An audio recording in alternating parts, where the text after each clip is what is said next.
Yeah, I'm Andrew Knight. I'm aged 49.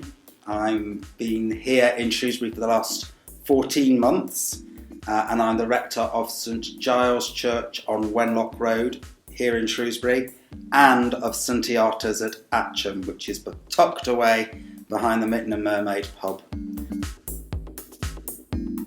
I have to confess that I don't recall a first time that I prayed, because for me, prayer has always been a part of my life.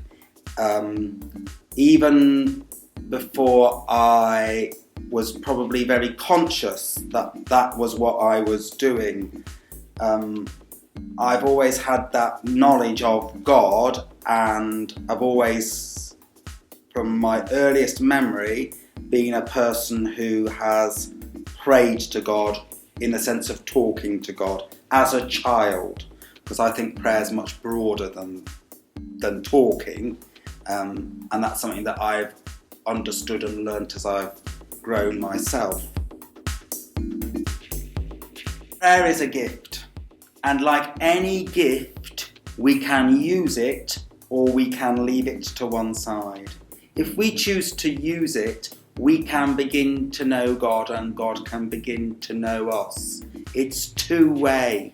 But if we leave the gift on the side and on the shelf and never use it, like we do with all sorts of gifts that people give us at Christmas, oh, I'm never going to use that, then actually God doesn't know us. I went to visit a gentleman who was very critically ill in hospital, and I asked that person, would you like me to pray for you? To which they said yes. And I explained what I would do as I prayed for that person, that actually I would put my hands onto their head and ask them if that was okay, which I did, and they were happy with that. This person wrote me a letter to say, Andrew, as you prayed for me, I have been suffering from great depression and great anxiety and tension because of this ongoing critical illness. But he said, I felt such an immense heat and peace coming into my body as you prayed. And I felt so much strength from not just your prayers, but through what was taking place. And I was deeply, deeply moved that not only had this person taken the time to write to me to express that, but actually that's what they'd experienced through that ministry of prayer. And I think sometimes it didn't mean that all of a sudden that person's illness was wham, bam, slam fixed. They had to go through much more intensive treatment.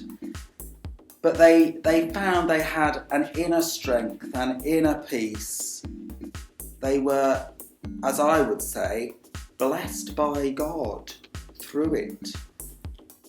And yes, you may still question and think, oh wow, that was mind over matter, or that was just circumstance, or I'm still a bit dubious. Give it a go. Give it a go.